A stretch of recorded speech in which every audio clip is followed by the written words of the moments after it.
هذا صورة بانورامية عن الحصن من الداخل. ذلك الضابط الإنجليزي الذي نساه التاريخ لا زال موجودا هناك ملوحا وكأنه مستعد لشيء. طبعا هذا لهم ممثلون أو موظفون يشتغلوا بشكل سنوي، لأنه ماكاناو سيتي تستقبل الزوار من منتصف يونيو، من منتصف مايو حتى منتصف أكتوبر. هذا هو العلم. طبعا احنا في بداية المعسكر، وهذه هي صارية العلم، وتبدو كأنها صارية قديمة فعلا. تمام. كم أريقت دماء تحت هذا العلم، العالم أجمع في مختلف القارات. هذا صورة عامة. هذا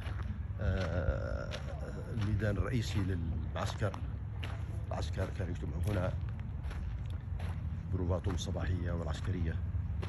الآن بندخل أول بيت من بيوت كوموندانج أو فيرست هاوس. سندخل الآن إلى هذا البيت.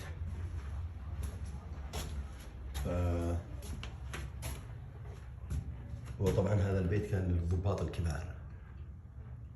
طبعا كما ترون الأناقة، المدخنة، المدفع. طبعا الأناقة، شوف الأناقة عام 1770. كانت بعض دول العالم ومنها العربية لا زالت خلف نطاق التاريخ. تمام. طبعا هذه الغرف وهذا المعسكر زي ما هو، فقط تعرض لترميم بسيط.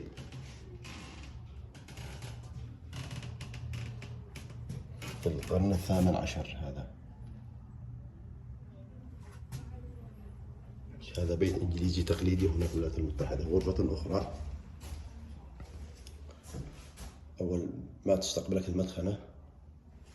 طبعا احنا نتحدث هنا عن التاريخ الانجليزي. تمام. لانه القوة التي وصلت الى هنا كانت قوة انجليزية. طبعا لن نتحدث عن الاستقلال الامريكي الذي حدث عام 1776 في الرابع من جولاي. تمام. هذه قوارير من تلك الايام، زجاجية، يعني قريبة من قوارير اليوم، مش بعيد. وهذه بعض الأواني من تلك الحقبة.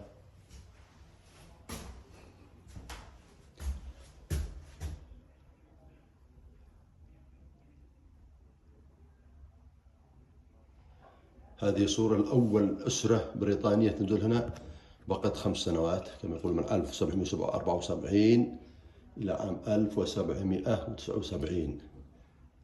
هذا بعض أشياءهم زالت موجودة. طبعا هذه الصور اللي هنا طبعا صور حديثة، الشباب حديثين، بس أخذوها بروح تلك الحقبة القديمة. بعض الأشياء التي بقيت، أو هذه المشابك النسائية تقريبا. بلى نعم.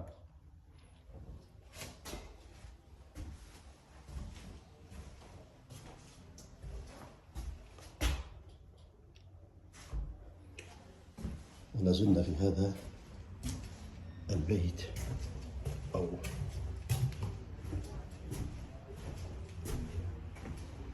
هذه غرفة النوم.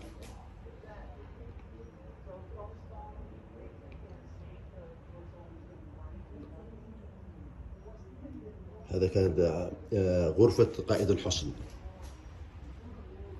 كانت غرفة قائد الحصن. طبعا قائد الحصن كان ظروفه أفضل من بقية العسكر أكيد في أي مكان. القادة، السرير، المرآة، حتى أداة الحلاقة، صينه للماء، ويستخدموها لأشياء أخرى، الكتاب، الشمعدان. يعني هذه الفخامة كانت في القرن الثامن عشر. هنا تقريبا المطبخ وغرفة الطعام. شايفين؟ شيء مذهل، شيء أنيق. وهنا خريطة سريعة، حديقة يعني كان صديقنا الكوماندر المسؤول كان معه حديقة خلفية يخرج يترفع عن نفسه. هناك الضابط يحدث الزوار والسراج. طبعا انتم لا تتكلموا عام 1775، انتم لا تتكلموا كأن احنا نتكلم على ما قبل التاريخ، يعني مسافة بعيدة جدا جدا جدا جدا. نحن الآن بصدد الخروج من منزل قائد الحصن إلى الساحة العامة. واصل.